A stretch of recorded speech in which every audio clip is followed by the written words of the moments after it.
What's going on, everybody? It's me, your favorite hillbilly, coming to you right out of Hog Holler, Tennessee. A lot of wind today, so I may not even post this video. I'll get back and listen to it, see what the quality of sound is. Apologize for the wind.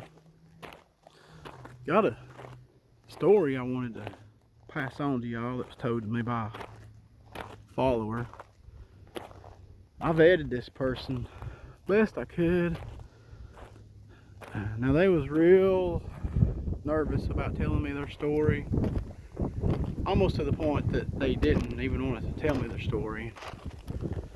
They finally did, gave me permission to tell it. I just can't tell exactly where it happens at and giving away no names.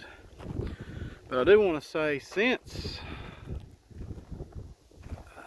this person told me this, in the last few days I haven't talked to this person, and their comments have been deleted, and the emails haven't been returned to me. So if you're out there, please reach out and let me know that you're okay, that everything's alright with you. That being said, I want to pass this on to you all.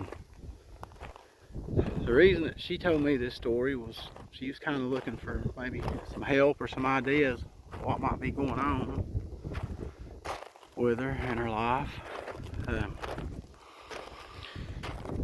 She lives close. When I say close, I'm not going to give away how far. She doesn't live that far from the Jimtown Road, if you all know anything about that story and what's happened there in the last few years.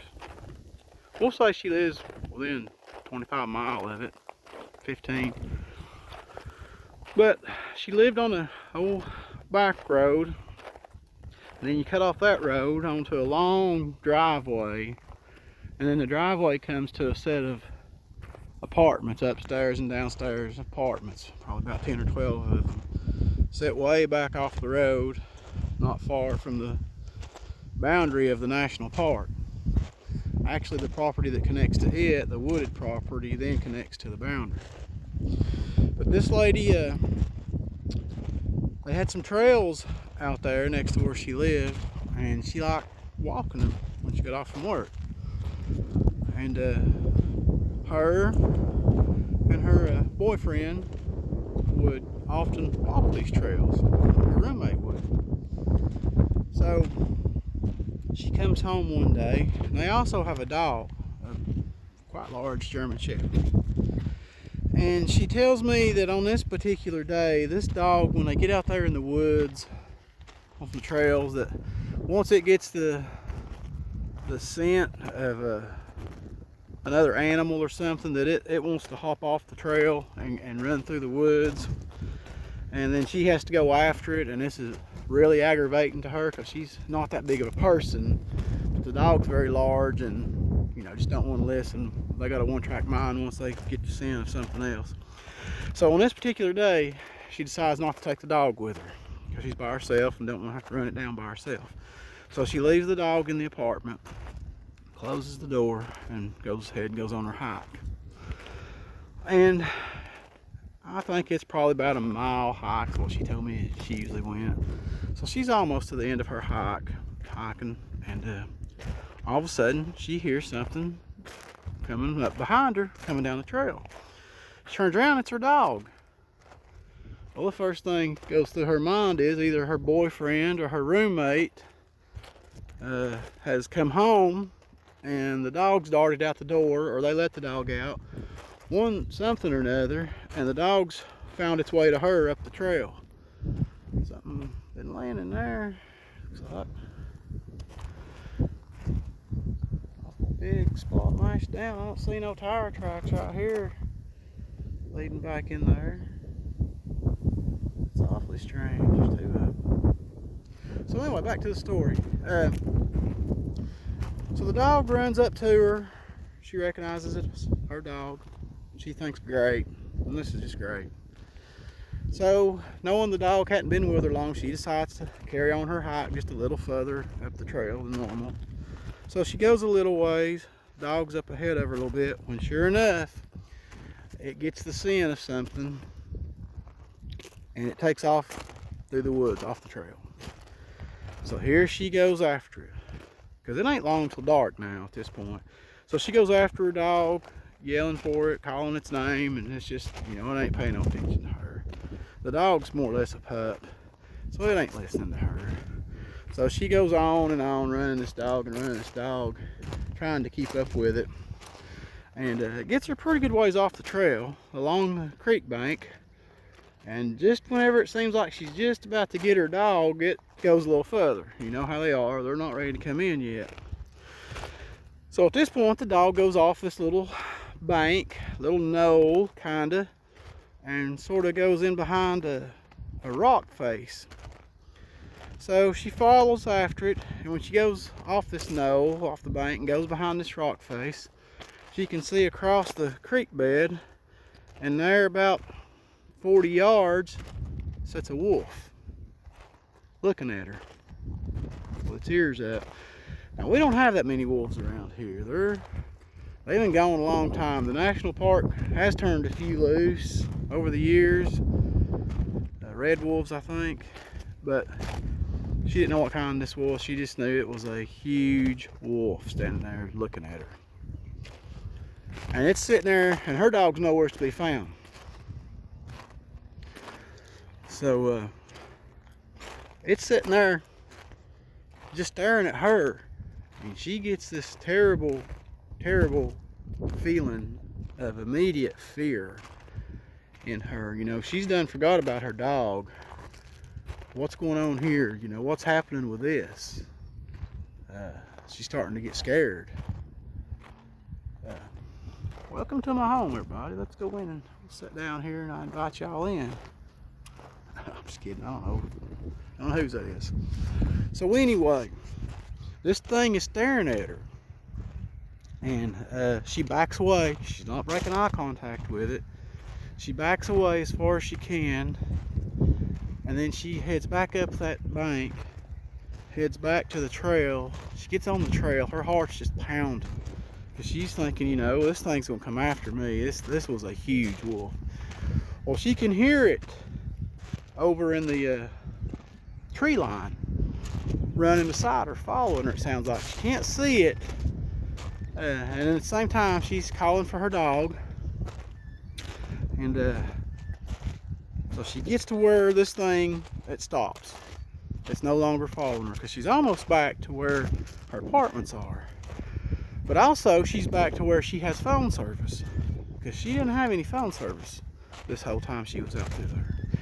So she calls back to the apartment, and her roommate answers the phone, and she asks her roommate who let her dog out, and they're gonna have to come help her get it, because now it's up here in the woods and there's a big giant wolf up here also. And her roommate goes on to tell her that the dog is right there with her. The dog hasn't left the house. I don't know what you're seeing, but our dog is laying right here with me on the couch. I'm petting it. So immediately this woman's fear jumps up to a 10. I mean, she is a nervous wreck. She asked her roommate to meet her, come outside. I'm coming down the trail. Just meet me somewhere, make sure I get back safe. So she does. So this woman, this has petrified her, because she don't know what she saw, what it was that come up beside her, when she went for the hike. Guys, sorry about that wind. I don't know how it's coming through. Try to cover that up. But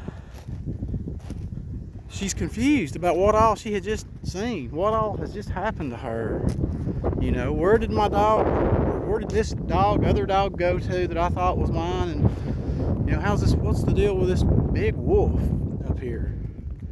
So, a few days goes by and she kind of forgets the whole ordeal. She don't really forget it, but she kind of just puts it out of her mind. And she's getting ready for work one morning, and as she walks out to get in her vehicle, she can see that wolf in the tree line. And it's just sitting there looking at her. And she is petrified.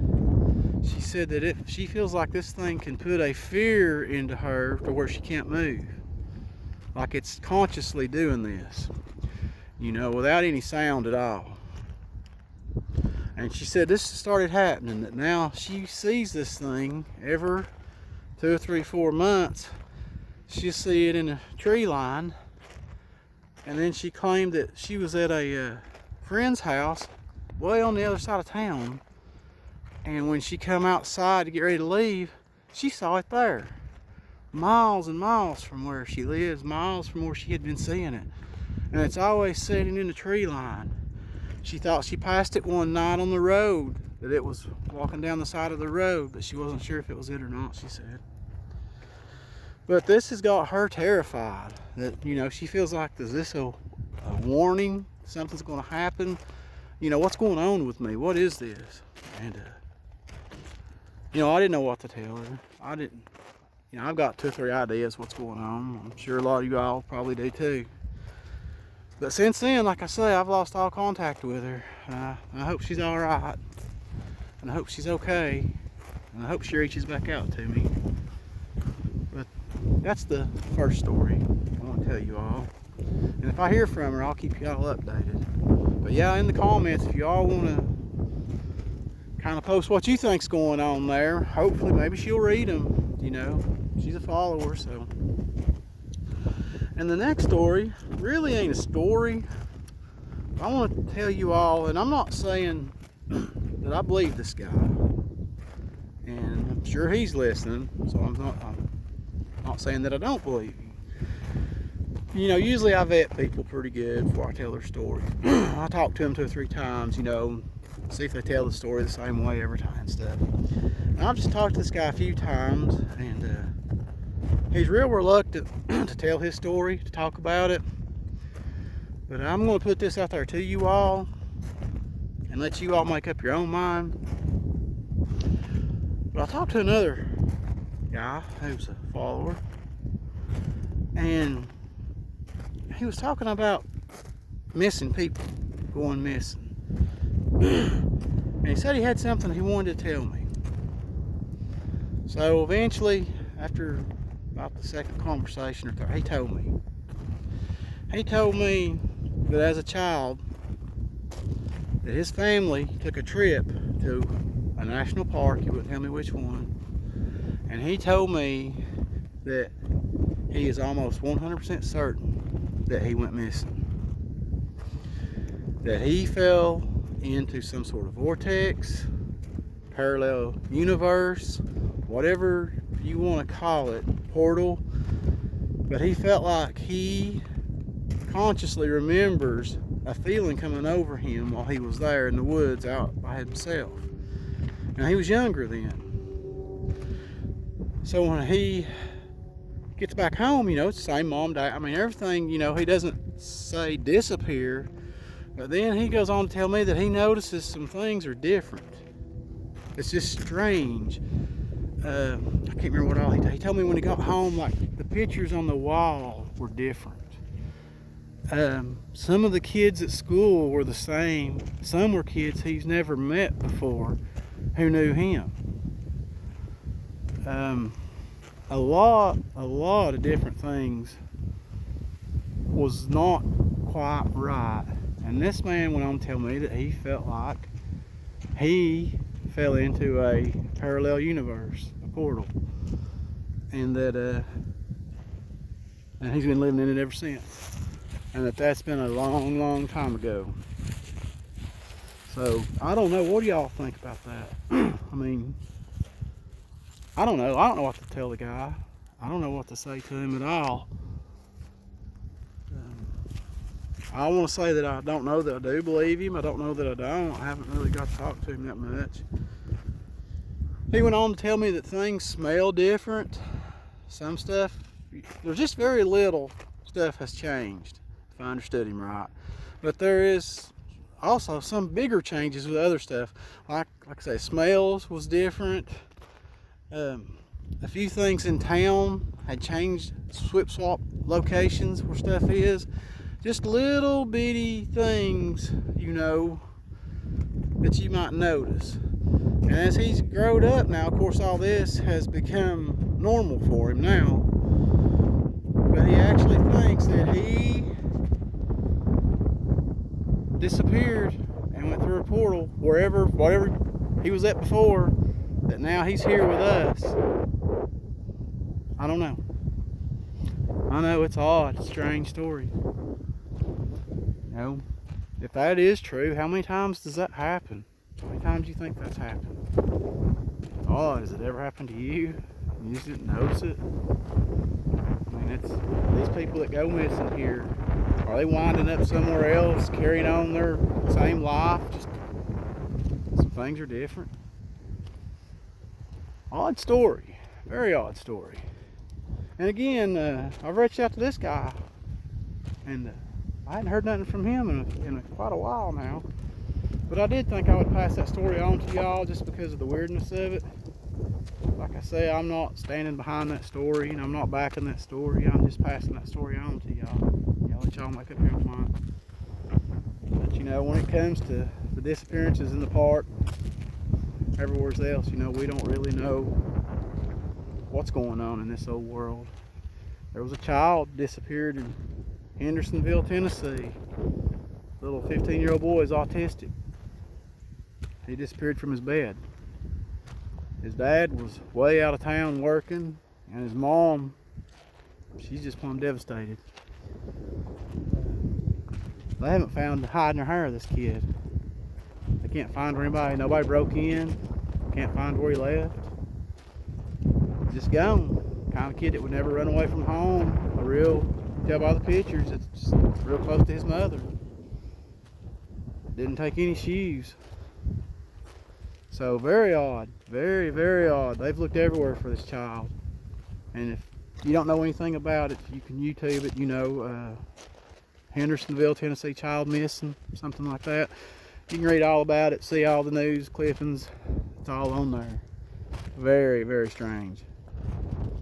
I look for this to wind up probably on Pilates' show if the boy don't turn up or something don't happen, because it's very strange. But anyhow, I thought I'd shoot y'all this video. Beautiful day out here in Hog Holler on Good Friday. I just pulled over somewhere and jumped out of the vehicle there and started shooting. That's all I like to do. I like to tell these stories from start to beginning. Not edit it, not put stuff in, not, you know, put no stock pictures in and stuff. And nothing against the people who do, but that's just, you know, when I was told these stories, I was told from start to finish, and that's kind of how I like to do. Just carry it on. Just get out and start talking to y'all until I get done telling the story. Just like you're walking right along with me. A little walking talk. Guys, y'all be good. This is Good Friday. Let's remember why this Friday's so good. And I will catch you all again sometime later. I love y'all. Be careful.